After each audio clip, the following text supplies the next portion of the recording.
तो किस तरह से बड़ी खबर आ रही है कि इजराइल और फिलिस्तीन का युद्ध बड़ा होता जा रहा है। मैं बताऊंगा हरियाणा चुनाव का असर नरेंद्र मोदी और राहुल गांधी के करियर पर कैसे होगा।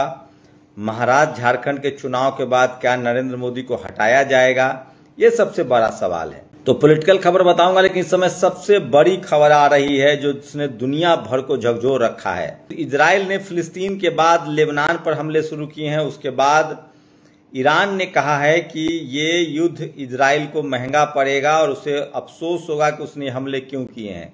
वहीं यूनाइटेड नेशंस में इजराइल के प्रधानमंत्री नेतन्याहू ने उनगा में भाषण देते हुए कहा है कि मिडिल ईस्ट में इराक, ईरान, सीरिया और फिलिस्तीन ये चारों ब्लैक नेशन हैं, पाप की धूरी हैं।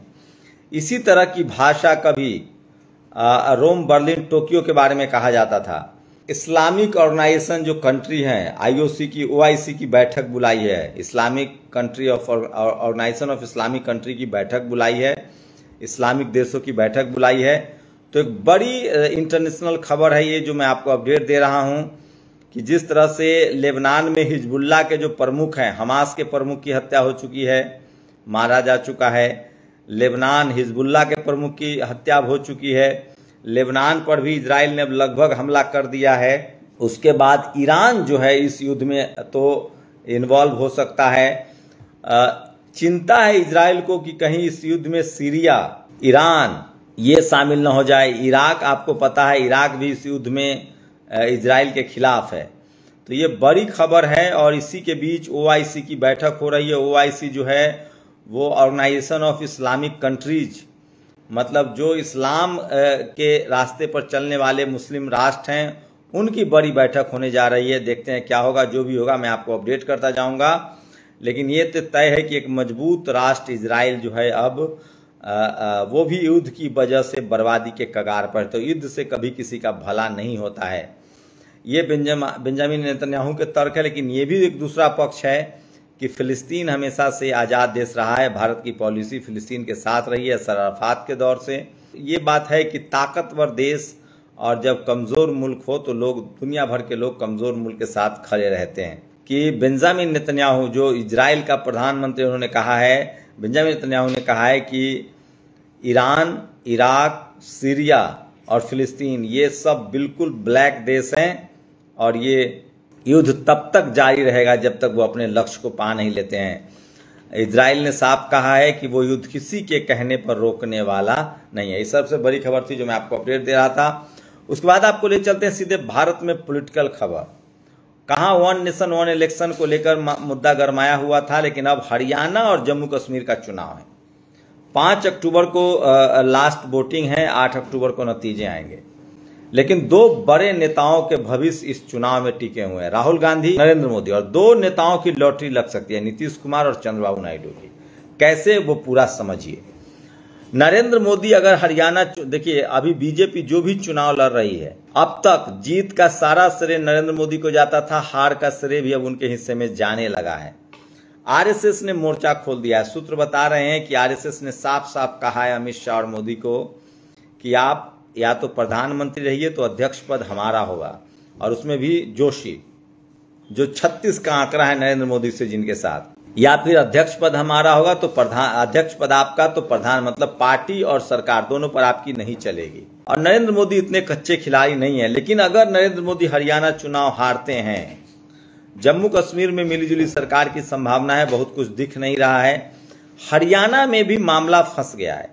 अगर नरेंद्र मोदी हरियाणा चुनाव हारते हैं तो इसका सीधा सीधा झारखंड और महाराष्ट्र के चुनाव पर असर पड़ेगा, जो नवंबर तक चुनाव होना है। और ये दोनों चुनाव अगर हारते हैं नरेंद्र मोदी तो फिर उनका प्रधानमंत्री पद पर रहना मुश्किल हो जाएगा, क्योंकि तब नायडू और नीतीश कुमार बड़ा गेम कर सकते हैं। लेकिन सवाल है कि अगर हरियाणा जीत जाती है बीजेपी, तो मोदी फिर से ठसक के साथ वापसी करेंगे और वो खुलकर झारखंड और महाराष्ट्र में पत्ते खेलेंगे। लेकिन वो भी खतरनाक होगा।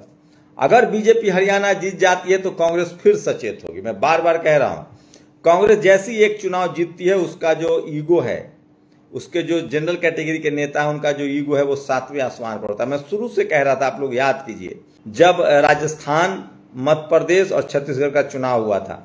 मैंने कहा था अगर इन तीनों राज्यों में से एक भी राज्य भी कांग्रेस जीतती है तो वो 2024 के चुनाव में बहुत खराब करेगी, और ठीक यही हुआ। कांग्रेस नहीं जीती, वो मध्य प्रदेश हार गई, राजस्थान हार गई और छत्तीसगढ़ हार गई, जिसमें दो उसकी सरकार थी, राजस्थान और छत्तीसगढ़। मध्य प्रदेश में बीजेपी थी, वापसी कर ली। उसके बाद कांग्रेस धरातल पर आई, उसने गठबंधन करना उचित समझा और फिर गठबंधन की राजनीति तेजी हुई। तो अगर कांग्रेस हरियाणा में जीतती है तो कांग्रेस का ईगो आगे होगा, राहुल गांधी का ईगो आगे होगा, और उसके बाद वो महाराष्ट्र में और झारखंड में न तो हेमंत सोरेन को और न ही उद्धव ठाकरे को या शरद पवार को बहुत तवज्जो देने के मूड में होंगे, क्योंकि राहुल गांधी जिन लोगों से घिरे हुए हैं उन लोगों ने राहुल गांधी को प्रधानमंत्री घोषित कर दिया है। क्या प्रधानमंत्री है भैया? तो ईगो 7वें आसमान पर है, जैसे मोदी जी का था 400 पार 400 पार। तो दोनों नेताओं के लिए ये क्रूशियल है। अगर कांग्रेस हरियाणा जीतती है तो बीजेपी, नरेंद्र मोदी की मुश्किल बढ़ेगी, और फिर उसके बाद महाराष्ट्र और झारखंड में मुश्किल बढ़ जाएगी बीजेपी कांग्रेस की। अगर हरियाणा बीजेपी जीत जाती है तो यकीन मानिए नरेंद्र मोदी की वापसी होगी और कांग्रेस फिर से गठबंधन की तरफ ध्यान देगी। लेकिन अगर नरेंद्र मोदी चुनाव का और संभावना बन रही है, अगर कांग्रेस चुनाव हारती है हरियाणा के, तो नीतीश कुमार और नायडू झारखंड और वहां का इंतजार करेंगे, महाराष्ट्र का। और बीजेपी इस साल, एक साल नहीं हुआ अभी, एक साल होने दीजिए 2000 ये सरकार को, मेरी जुली सरकार है।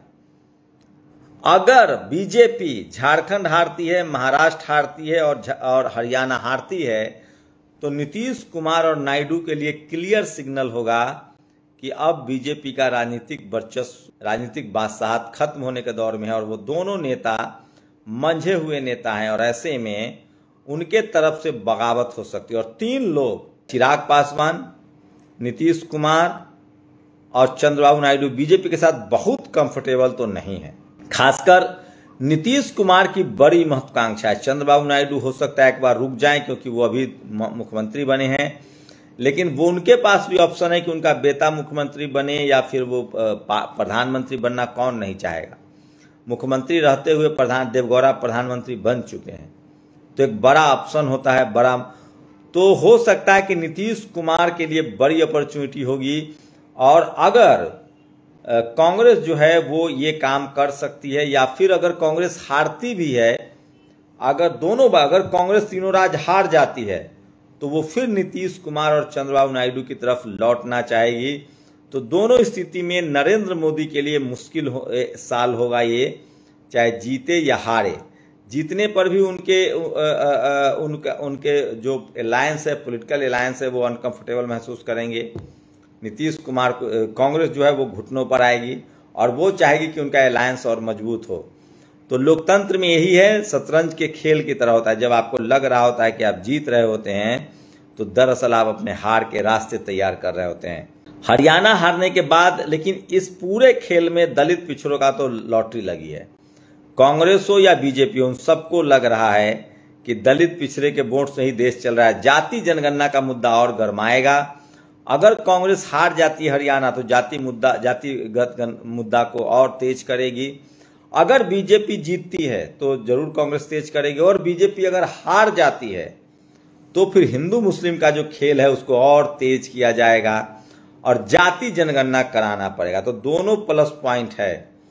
अगर बीजेपी जीतती है तीनों राज्य में, तो कांग्रेस जाति जनगणना, SC ST OBC को लेकर आंदोलन तेज करेगी, और अगर बीजेपी हारती है तो फिर बीजेपी SC ST OBC की भागीदारी और बढ़ाएगी, और दिलीप मंडल वाले नैरेटिव पर बीजेपी ने काम करना शुरू करेगी। नरेंद्र मोदी दिख रहे थे, वो फिलहाल तो फंसते हुए दिख रहे हैं। शुक्रिया।